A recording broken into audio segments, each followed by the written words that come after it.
Hello guys, and welcome to another banger of a video. Today I will read some intense Reddit stories, while I farm some materials in Minecraft, and, maybe, discover more of this world, as I don't really know what's around here. Anyways, I hope you guys are cozy, leaned back, and don't forget to leave a like and subscribe.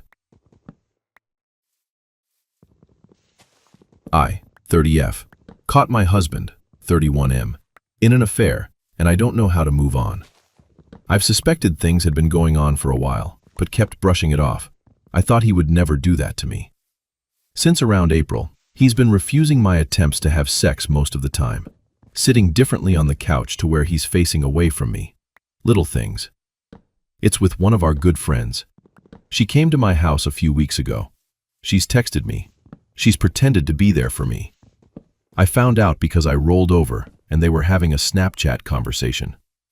She said she wished she could be there to hold him, and he summarized that I tried to seduce him last night and mocked it. I confronted him, and he admitted it. He said that it was because quarantine was stressful. He does not want to work things out. He thinks of me only as a friend in his heart. When I told her husband, he confronted her, and apparently they actually kissed back in February. I think at that moment, I was never going to be enough for him. We used to be so happy. The week before they kissed, we celebrated Valentine's Day together. He bought us a nice bottle of wine for our anniversary. We had fun. We were perfect. I don't know where to go from here. We've been married only about a year. I feel like he took so much from me and doesn't even want to go to therapy or work this out. I don't want to leave my house, but everywhere in it I see him. He chose her. I've been cheated in every relationship I've ever been in. He was supposed to be my forever. I don't know what to do. I've made therapy appointments, but I was also laid off last month, so I have too much free time to analyze every single moment where he might have been lying to me or where I made myself pathetic trying to cling to him. How do I start to get through this? Update. First of all, I just want to thank everyone here for the support I received following my first post back in August. At the time, it truly felt like my world was ending. It was important to me to make this update because I need to tell anyone who's currently going through the same thing. It gets better. You will get so much better. I had one conversation with my husband since everything happened, by his choice. It lasted maybe 5 minutes and was like talking to a robot. I know from others that he cries to people about how he ruined his life, but I have never once gotten an apology or the same show of regret. At this point, I don't care. I know him and the other woman are still seeing each other, and frankly, they deserve each other. Good for them. While I still feel angry occasionally, I no longer mourn what I once had. Instead, I'm so excited for the life I now get to live. I moved to a small, walkable city and gave myself my dream apartment. It makes me so happy to see how I've decorated it and to just live in a cozy place instead of our old, dreary house. I was the breadwinner in our marriage, and he would make me feel awful about wanting to pay for nice meals or do fun things. Since moving here, I've done a ton of foodie fun stuff and don't feel guilty. It's so refreshing. I have dipped my toe into the dating pool again and had plenty of mediocre dates from dating apps. Recently, I found someone who I've really clicked with and am enjoying how appreciated and desired he's made me feel. It's definitely early and we're moving slow, but overall, dating has made me realize that I'm a catch who doesn't have to settle. Therapy has done wonders, and I'm so happy I immediately dove into it. My therapist is proud of me. I'm proud of me. I've stopped looking at being divorced as a failure. He failed, not me. I'm genuinely happy and excited to wake up each morning and no longer feel like this terrible weight is sitting on my chest. The holidays were surprisingly easy, and I found myself so happy to spend time with my family without having to compromise anything. So all in all, life is good, and there's so much of it ahead. Looking back, I can't believe I wasted so much time thinking about how I could get him to come home. I've made my own home and my own happiness, and that is worth so much more. I left my wife after 14 years, and I'm not sure I was wrong. The good years. We were together for 14 years. For most of that time, she was wonderful. Caring, funny, loyal, warm. I loved her completely. I supported her dreams, gave her freedom, took care of everything outside so she wouldn't have to worry. She loved home rituals, cats, stupid jokes. We were happy. I really believed we would grow old together. The beginning of the end. May 2025. Around May 2025, she changed. She started drinking almost every day. She became cold, distant, dismissive. She reconnected with her ex, secretly. She started going out with friends who had very unhealthy habits. I asked her to talk. She wouldn't. I asked her to see a therapist. She refused. She told me, "I don't rule out seeing someone else. You never really loved me. You never took care of me. You don't know how to sacrifice." I still told her I loved her, almost every day. She almost never said it back. What I did for her financially. While we were married, I always gave her the equivalent of an average monthly salary in our country, just for her, on top of paying for everything else. Even when she talked about leaving, and I didn't want her to, I still gave her money. In the end, I gave her enough to buy a 2-bedroom apartment in our city. She now has significant savings of her own as well. I never controlled her financially. I never used money to keep her. I just wanted her to be okay, even when she was leaving. The betrayal. On November 7th, I accidentally saw her texting her ex. We argued. She left the next day, November 8th. That same evening, I saw them together outside. He kissed her. When I went to ask him why he was involved with my wife, he hit me, twice in the face. I'm not a fighter. I have chronic hand problems and lateral epicondylitis in both arms. I don't start fights. But I defended myself. A fight happened. She stood between us, not to protect me, but to protect him. What she did after. She went to my mother and lied. She told my mother that I started the fight, even though I've never been violent, even though I can barely make a fist without pain. She tried to rewrite what happened. At the same time, she started coming back to our home, without asking, without warning. She decorated, cooked, cried. She said, "I ruined everything." She asked, "Do you still love me?" But she still couldn't say, "I love you," back. She still couldn't take real responsibility for the months of pain. What I did. I went to therapy.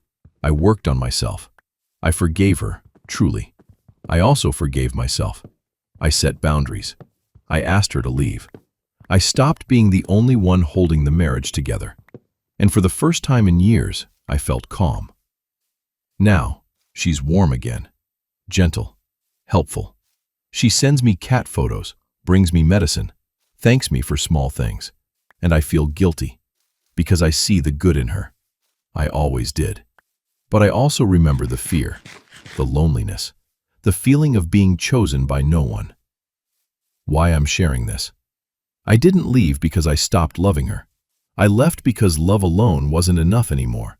And sometimes, the most faithful thing you can do is stop betraying yourself. Thank you for reading. Update. Thank you all for your replies. I didn't expect so many people to read this. Thank you. I read every comment, and many of you asked similar questions. I want to answer them here, and also add a few things I left out. 1. Did you have children together? No, we don't have children. That's one of the few things I'm grateful for. A clean break without innocent lives caught in the middle. 2. What about the assault? Did you report it? I didn't. I was in shock. My face was bleeding, and I went straight to the hospital. Later, I was too exhausted and depressed to deal with the police. I regret that now, but I can't go back. I do have medical records and photos of my injuries. 3. What happened to her ex? I don't know, and I don't care. He probably didn't want anything serious with her. He never tried to contact me again. She clearly tried to go back to him, and when that didn't work out, she came back to me. That's all I need to know. 4. Are you still in contact with her? It's been 7 months since the fight and the separation. She used the money I gave her to buy an apartment. The last 2 months, we've barely spoken. Recently, a former classmate of mine who lives in her neighborhood saw her riding a bicycle with some guy and asked me if everything was okay. So I believe there could be someone. I've stopped answering her kind messages, the cat photos, the medicine, the food. Many of you warned me about love bombing, and I believe you were right. 5. Did she ever admit she lied to your mother? No, she never apologized to my mother. She never corrected the story. She lets my mother believe I started the fight, even though I've never been violent and my arms are injured. That alone tells me she hasn't changed. 6. You mentioned suing the state. What's that about? Yes, that's a separate, long story. The short version: a physiotherapist, a former UFC fighter, attacked me during an appointment and caused multiple injuries. The legal proceedings began half a year before any problems appeared in my marriage. Then, during the worst of the marital crisis, someone attacked me and my lawyer with a firearm. The state failed me medically and legally in multiple ways over the years. I'm now fighting them in court. It's exhausting, but I won't let them bury my case. I mention this only to say, I'm used to standing up for myself now, against the state, against my wife, against anyone who tries to break me. 7. What about your breakdown and the psych ward? A few people asked how I'm doing mentally. Not well for a long time.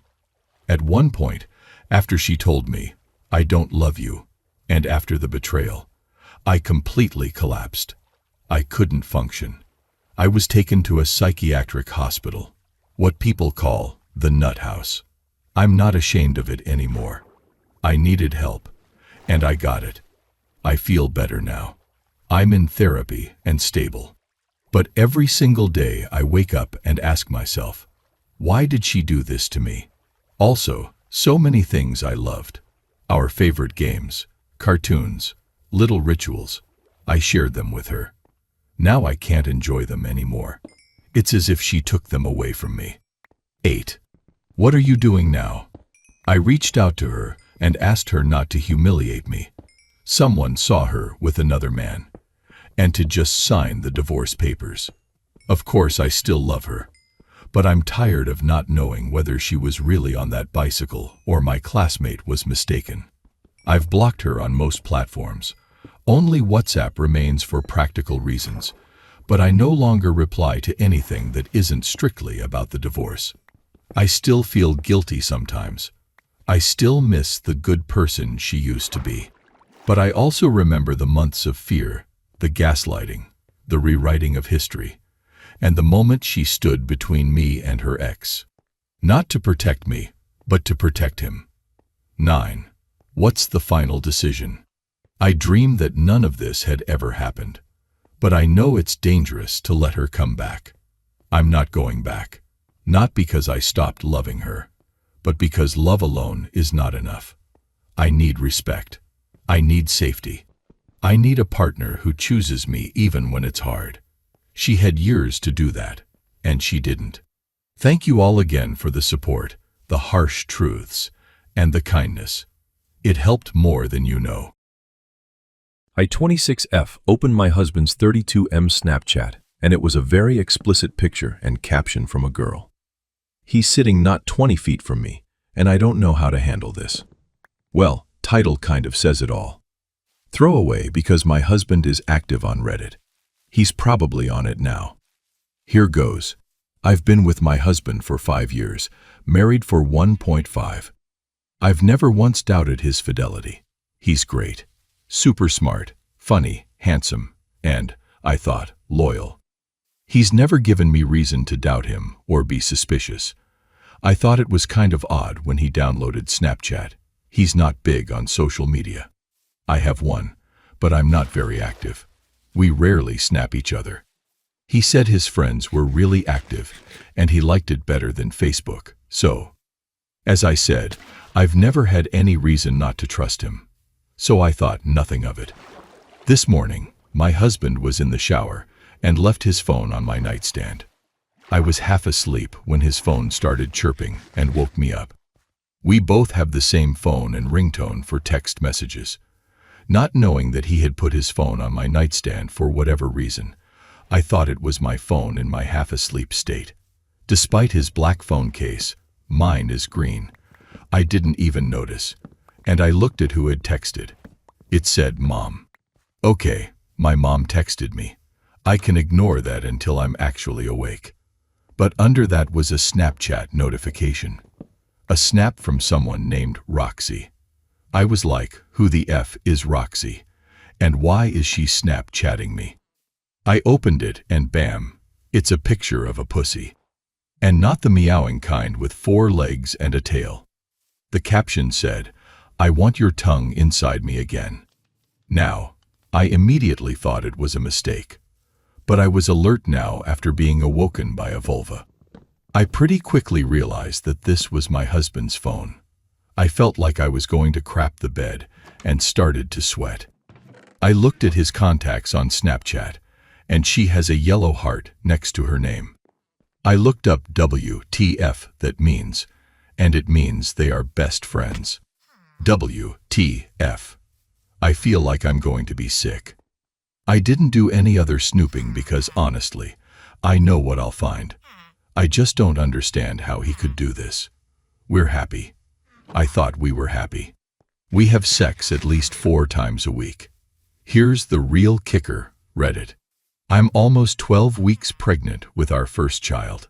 He's sitting in the recliner about 20 feet from me, and I just can't find the words to confront him. How do I say what I need to say?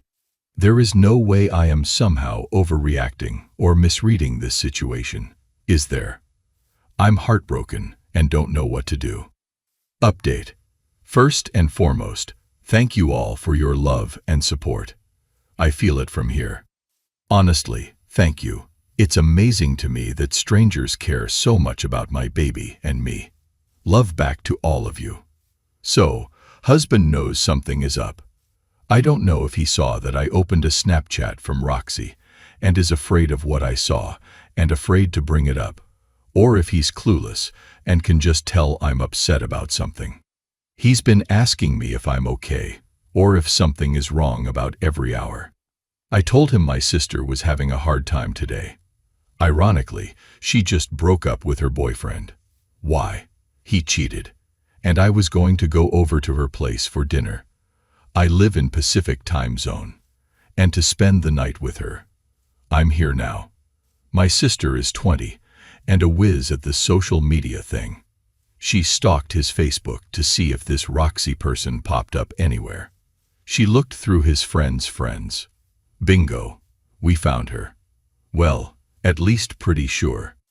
I didn't see her face in the Snapchat. The screen was too full of her crotch. She's Facebook friends with my husband's good friend. She is listed as a receptionist at my husband's friend's law firm. My husband works a couple blocks from the law firm, and he stops by often to grab lunch with his friend.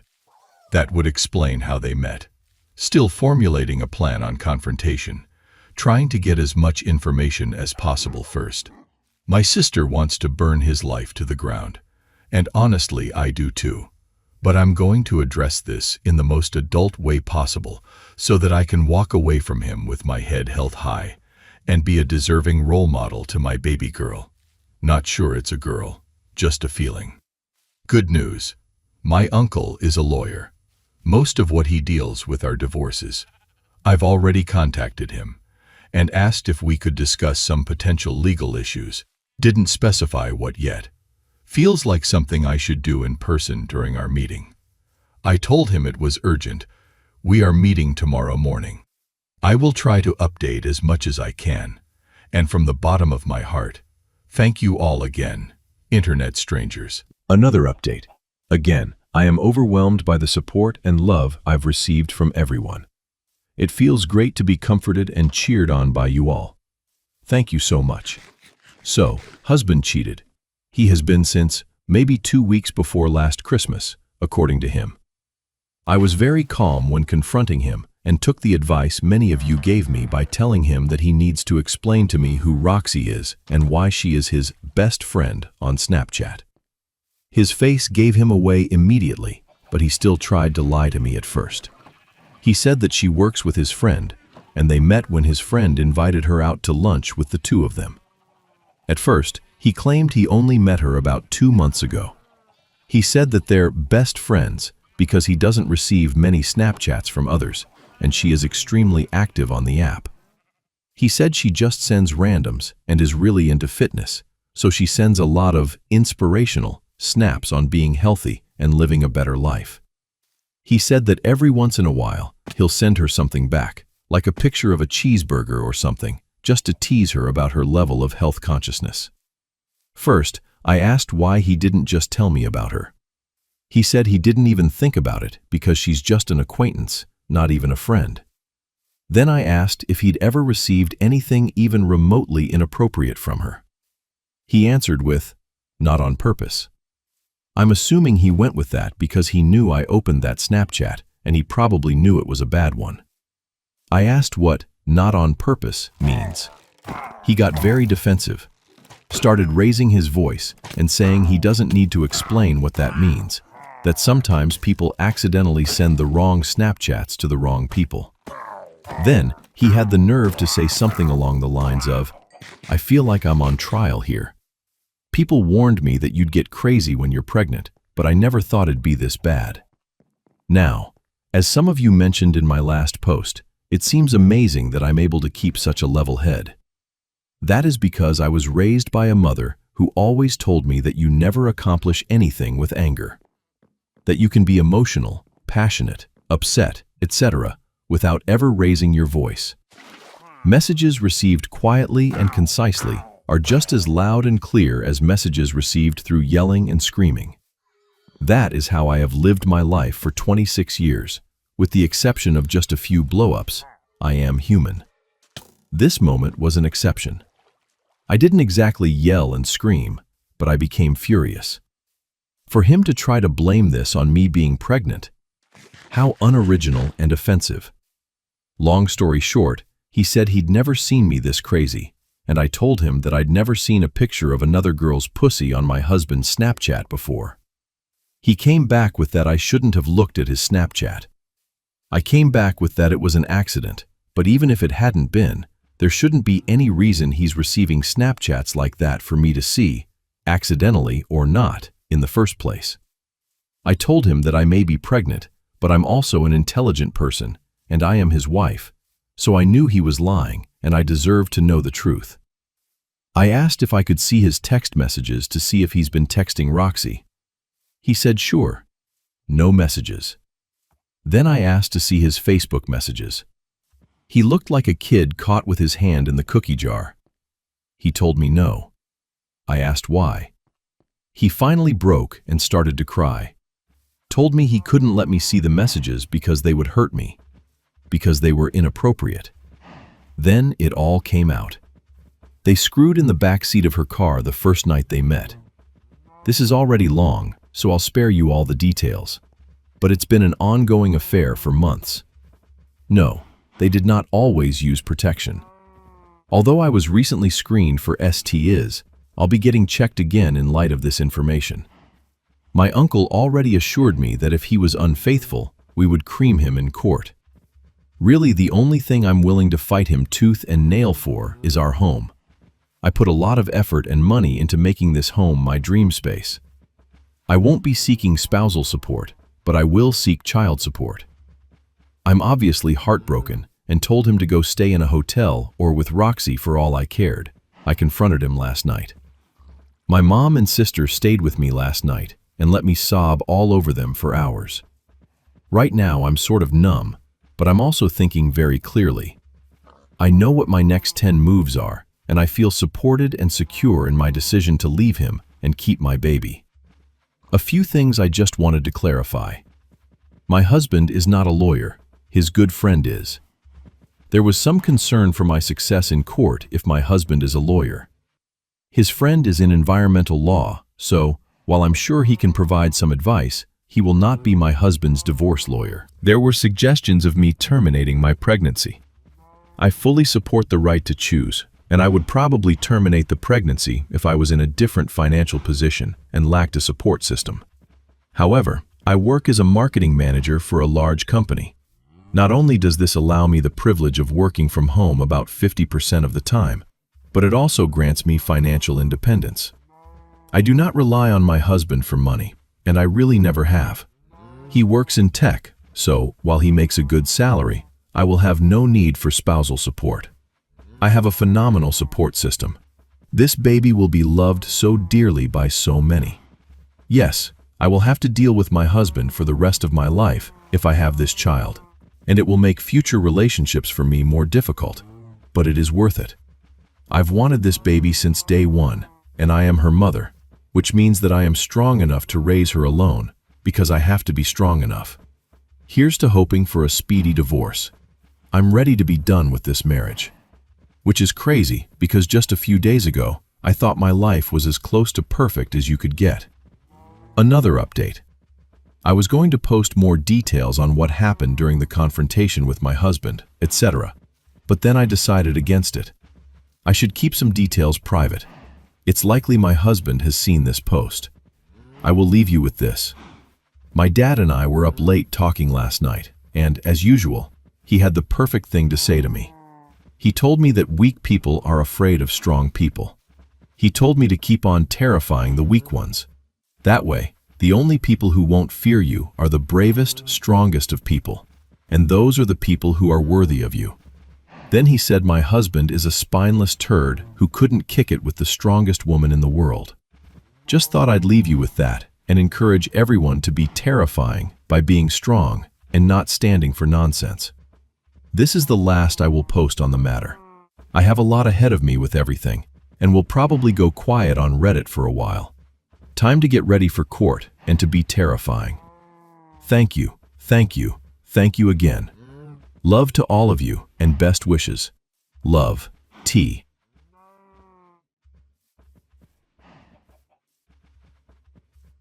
Husband just told me he cheated 7 years ago. My husband, 33 now, 26 back then, and I, 31 now, 24 then, met in April 2019. At the time, he was still friends with his ex. Their breakup hadn't been long before. We met shortly after they had mutually ended a 5-year relationship. We hit it off immediately, and fairly early on we had the exclusivity talk.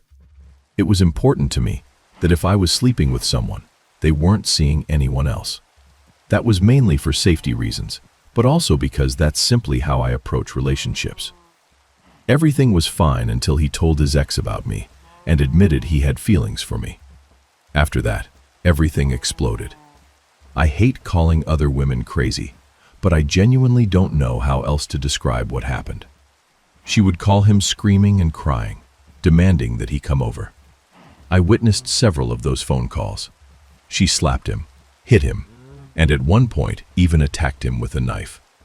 Thankfully, he wasn't injured, but it was terrifying. Then, almost overnight, she completely changed her approach. She became incredibly sweet to him and tried every possible way to win him back. I understood that after 5 years together, there would still be unresolved feelings.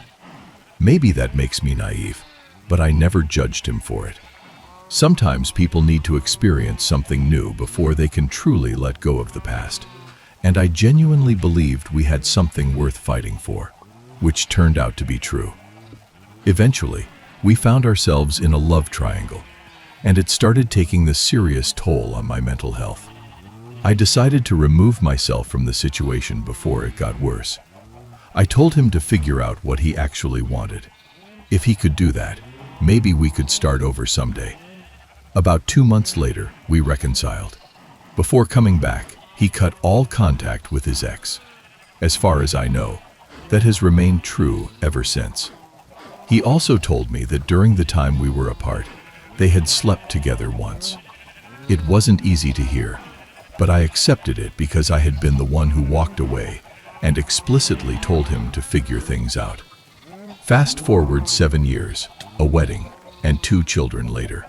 We built what I honestly believed was an incredible marriage. We trust each other deeply. I'd even say I've never trusted another person as much as I trust him. We love each other, and while we've certainly had rough patches, raising 2 toddlers will do that. We've always worked through them together. 3 days ago, we were talking with close friends whose marriage is falling apart. One of them told us he envied the bond and trust my husband and I have. Later that evening, my husband came to me and said he had something to confess. As reasons for his confession, he referred to the talk we had with our friends and how it made him think about us and our relationship. The sexual encounter with his ex, the one he had always told me happened during those 2 months we were separated, actually happened before that. It happened while we were still together, after we had already agreed to be exclusive. He told me everything. They met in a park to talk. I even remember knowing they were meeting that day. According to him, after talking, they started kissing because he wanted to know if he still felt anything for her. From there, they decided to get a nearby hotel room and spent the night together. Later that same day, he texted me saying he wanted to pick up his belongings from my apartment because he needed space from both of us to figure out what he wanted. Then, the very next day, he changed his mind and decided to stay with me instead. He explained why he never told me. He knew that if he had told me back then, our relationship would have been over. He knew I never would have given him another chance. He admitted that he was ashamed, and that shame is what kept him silent all these years. And honestly, I understand why he was afraid. But understanding it doesn't undo what it did to me. It completely changes how I see the beginning of our relationship. He's still the man I love. He's still the father of my children. But somehow he feels like a different person now. He's both the same man and not the same man at all. I feel like the foundation of our relationship cracked in an instant. Ever since he told me, it feels like someone has wrapped a hand around my heart and refuses to let go. I went back and reread our old messages from that time, and seeing them now with this new knowledge makes me furious. The day after he confessed, I cried harder than I have in years. Afterwards, we talked for hours. I told him I need time because I have to come to terms with 3 things. He cheated on me. He lied to me for 7 years. The person I thought I knew never fully existed. Those are incredibly difficult things to process. I also told him that while this happened 7 years ago for him, for me, it happened 3 days ago. The betrayal feels immediate. Emotionally, it doesn't feel like old history. It feels like he cheated yesterday. He agreed with me. He doesn't try to minimize it. He calls it cheating too. He said it never mattered to him that we had only just started dating. He has always considered it cheating and has carried that guilt ever since. He told me he'll never stop seeing himself as someone who cheated on me, and that he'll always regret both his actions and the pain they've caused me. He apologized for it several times, fully aware that an apology does not change anything. But he says he at least wants to give me the courtesy of one. I'm not leaving him. I love him, and I believe his remorse is genuine. But I'm struggling with this new reality. The man I thought I knew doesn't exist anymore. Instead, there's someone who looks exactly like him, sounds exactly like him, and whom I still love deeply, but who is, in one very important way, a stranger. I don't really know what I'm asking for. Maybe I just needed to get this off my chest. Maybe I'm looking for people who've gone through something similar. Has anyone else had their entire perception of a long, happy relationship change because of a confession about something that happened at the very beginning?